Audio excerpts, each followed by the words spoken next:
हाँ तो बच्चों, प्यारे बच्चों, आज हम पढ़ने वाले हैं प्रकाश के बारे में। ठीक है, किसके बारे में? प्रकाश के बारे में, लाइट के बारे में।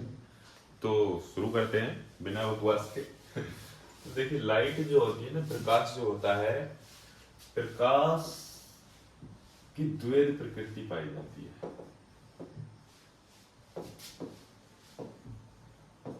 काफी बार एग्जाम में पूछा जाता है कि प्रकाश की प्रकृति कैसी है, तो द्वैध प्रकृति है। ये दो रूपों में पाया जाता है। प्रकाश कितने रूपों में बहता है, संचरण करता है दो रूप में। एक तो करता है कण के रूप में, ठीक है, एक कण के रूप में और दूसरा तरंगों के रूप में। ठीक है, पहला कण के रूप में, दूसरा तरंगों के रूप में। जो कण के रूप में करता है उसको तो बोलते हैं फोटॉन। क्या कहते हैं? फोटोन। और जो तरंगों के रूप में करता है, ये अनुदैर्ध्य तरंगों के रूप में।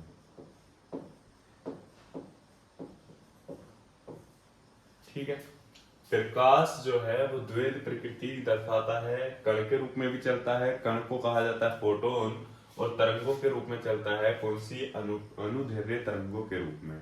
अब ये जो तरंग है ना, इनके बारे में बताया था किसने? हाइगेंस ने, कि प्रकाश तरंगों के रूप में भी चलता है, तरंगों के अनुदैर्ध्य तरंगों के रूप में चलता है। इससे पहले, हाइगेंस से पहले, कई वैज्ञानिकों ने यह बताया था कि जो प्रकाश है उसको चलने के लिए किसी माध्यम की आवश्यकता होती है। जो वैज्ञानिकों ने बताया हाइगेंस से पहले, वो ये बताया था कि जो प्रकाश होता है उसको चलने के लिए किसी माध्यम की आवश्यकता होती है। लेकिन हाइगेंस आए, हाइगेंस ने तरंगों की खोज की, तरंग के बारे में बताया, और उन्होंने बताया कि किस तरंग को चलने के लिए किसी माध्यम की आवश्यकता नहीं होती है। और फिर उन्होंने पाया कि जो प्रकाश है वो भी तरंगों के रूप में बहता है। जब तरंगों के रूप में बहता है तो क्या प्रकाश को चलने के लिए किसी माध्यम की आवश्यकता होगी? नहीं होगी। तो हाइगेंस के बाद ये, मतलब हाइगेंस ने सिद्ध कर दिया कि प्रकाश को चलने के लिए किसी माध्यम की आवश्यकता नहीं होती है। और प्रकाश की जो चाल होती है, या जो इन तरंगों की चाल होती है, वही होती है जो प्रकाश की चाल होती है। और प्रकाश की चाल होती है कितना? 3 × 10⁸ मीटर प्रति सेकेंड। कितना होती है? 3 × 10⁸ मीटर प्रति सेकेंड, यानी एक सेकंड में इतना चल लेती है प्रकाश की चाल। ठीक है, निर्वात में होती है ये, मतलब कोई भी इसके लिए माध्यम की आवश्यकता नहीं है। समझ में आया? यहां तक प्रकाश को समझे। अब प्रकाश जो होता है ना, प्रकाश बहुत सारी घटनाएं दर्शाता है। प्रकाश में बहुत सारी घटनाएं पाई जाती हैं, जैसे कि परावर्तन, परावर्तन, अपवर्तन, विवर्तन, व्यतिकरण, ध्रुवण। बहुत सारी घटनाएं हैं प्रकाश की। ठीक है, तो इनमें से हम आज जो समझेंगे वो परावर्तन और अपवर्तन को समझेंगे। किसको समझेंगे? परावर्तन को समझेंगे और अपवर्तन को समझेंगे। ठीक है, अभी तक हमने प्रकाश के बारे में समझा। प्रकाश द्वैत प्रकृति दर्शाता है। कौन सी? एक तो कण के रूप में बहता है, कण को कहा जाता है फोटोन। और एक किसके, मतलब कौन सी प्रकृति? तरंगों के रूप में चलता है। तरंग कौन सी तरंगों के रूप में? अनुदैर्ध्य तरंगों के रूप में चलता है। यह हमने समझा। अब प्रकाश के बारे में हम समझने वाले हैं, जो इसकी मुख्य घटनाएं हैं। ठीक है, तो देखिए दोस्तों, शुरू करते हैं परावर्तन से। किससे? परावर्तन से।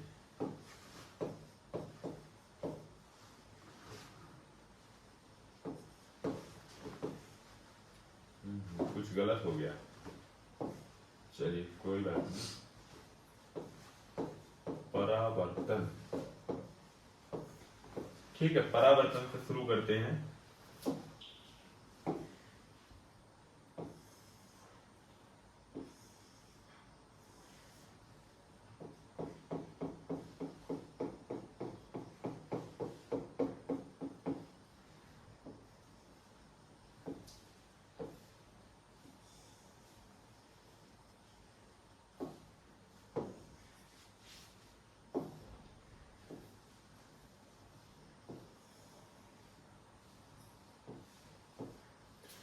तो दोस्तों देखिए जरा, समझेंगे इधर। परावर्तन जो होता है प्रकाश की एक ऐसी घटना है कि जब प्रकाश किसी पोलिशदार वस्तु पर पड़ता है, प्रकाश जब किसी पोलिशदार वस्तु पर पड़ता है या ऐसी वस्तु पर पड़ता है जो जिसकी सतह क्या है, चिकनी है, ठीक है, तो प्रकाश का हो जाता है परावर्तन। यानी वो जिस माध्यम से आता है, प्रकाश जिस माध्यम से आता है उसी माध्यम में पूरा का पूरा वापस लौट जाता है, ठीक है। जब प्रकाश किसी पोलिशदार या चमकदार वस्तु पर पड़ता है तो वह उसी माध्यम में वापस लौट जाता है जिस माध्यम से वह आता है। प्रकाश की यह घटना प्रकाश का परावर्तन कहलाती है। अब देखिए, ये कोई प्रकाश की किरण आ रही है, ठीक है, यह कोई प्रकाश की किरण, इसको कहेंगे आपतित किरण। क्या कहेंगे? आपतित किरण। और यह प्रकाश की किरण आई, यहाँ पे कोई पोलिशदार वस्तु रखी हुई है और इसका क्या हो गया? परावर्तन। इसको कहेंगे परावर्तित किरण। क्या कहेंगे? परावर्तित किरण। आपतित किरण, और इसको हमने यहाँ पे ये डाल दिया है अभिलंब। क्या डाल दिया है? ये अभिलंब। आपतित किरण और अभिलंब के मध्य में बनने वाला कोण कहलाता है आपतन कोण। क्या कहलाता है? आपतन कोण। बहुत अच्छे से समझेंगे, आपतन कोण, ठीक है। और अभिलंब और परावर्तित किरण के मध्य बनने वाला कोण कहलाता है परावर्तन कोण। क्या कहलाता है? परावर्तन कोण। जो आपतित किरण और अभिलंब के मध्य में जो कोण बनता है उसको दर्शाते हैं आई से, और जो परावर्तन कोण होता है उसको दर्शाते हैं आर से। अंडरस्टूड? अब मैं यहाँ पे आपसे कुछ लोगों से, मतलब आपसे कुछ सवाल पूछता हूं, उसका आंसर कीजिएगा। मैंने इसको मान लिया कि यह है आर डैश और यह है आई डैश, ठीक है, और मैंने वैल्यू दी कि यदि R बराबर 30 डिग्री, कितना डिग्री? 30 डिग्री, तो I डैश का मान बताइए। अगर R बराबर है 30 डिग्री तो I डैश का मान बताइए। बोलिए, करिए। तो देखिए, R बराबर 30 डिग्री, ये 30 डिग्री दिया है। अब यहां से समझिए, ये जो है अभिलंब से बनने वाला कोण कितने डिग्री का होता है? 90 डिग्री का। अब 90 डिग्री में से ये कितने डिग्री का? 30 डिग्री का, तो ये कितने डिग्री का बचेगा? ये कितने डिग्री का बचेगा? 60 डिग्री का। कितने डिग्री का बचेगा? 60 डिग्री का। और जितना ये 60 डिग्री हो गया है, ये 60 डिग्री हो गया है, तो जितना ये वाला कोण होगा उतना ही ये वाला कोण न होगा, ये भी तो होगा, तो ये भी 60 डिग्री होगा। कितने डिग्री होगा? 60 डिग्री। अंडरस्टूड? अब इसके कुछ नियम है। इसके परावर्तन के दो नियम हैं। पहला नियम यह है, बिल्कुल आसानी से समझेंगे, आपतित किरण आपतन बिंदु पर अभिलंब तथा परावर्तित किरण तीनों एक ही तल में होते हैं। पहला नियम यह है कि आपतित किरण आपतन बिंदु पर अभिलंब तथा परावर्तित किरण तीनों एक ही तल में होते हैं। समझ में आया? आपतित किरण आपतन बिंदु पर अभिलंब तथा परावर्तित किरण तीनों एक ही तल में होते हैं, ठीक है। ये पहला नियम हो गया।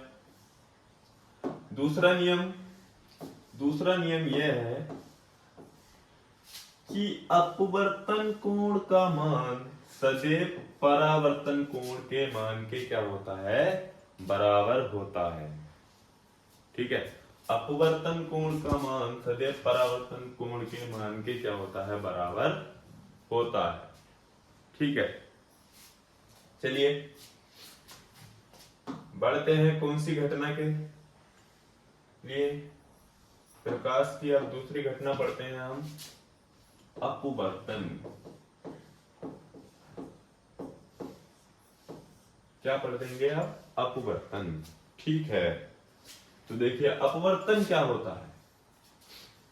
अभी हमने बताया जो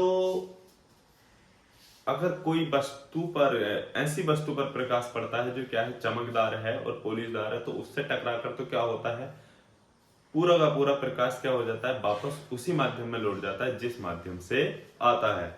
लेकिन अगर माध्यम कैसा है, अगर माध्यम पारदर्शी है, कैसा है, पारदर्शी माध्यम है, तो प्रकाश की जो घटना होती है वो इस टाइप से होती है। अगर मान लीजिए ऊपर की तरफ ये माध्यम जो है वो सघन है, कैसा है, सघन है। नीचे की तरफ माध्यम है विरल, मतलब सघन का मतलब होता है क्या कहें, सघन का मतलब होता है जैसे काफी घना, ठीक है। और विरल का माध्यम होता है क्या कह सकते हैं इसको, विरल का मतलब होता है छीदा। आई होप तुम समझ गए होगे। तो सघन, अब यहाँ पे देखिए प्रकाश की दो चीजें होती है यहाँ पे।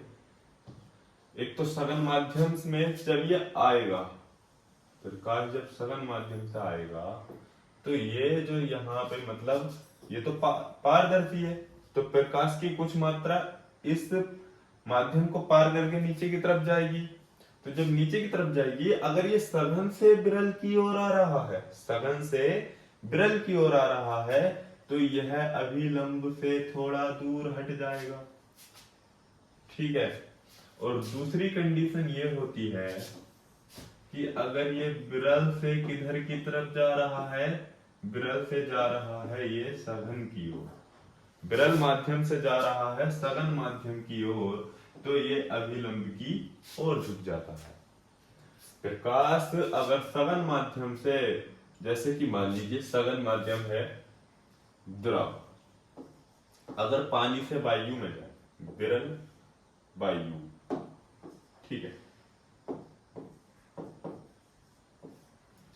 अगर द्रव से, द्रव के कण पास पास होते हैं तो द्रव सघन होगा, अगर वायु में जाए तो यह क्या दर्शाएगा कि ये सीधे ना जाके क्या हो जाएगा, कुछ अभिलंब से क्या हो जाएगा, दूर हट जाएगा।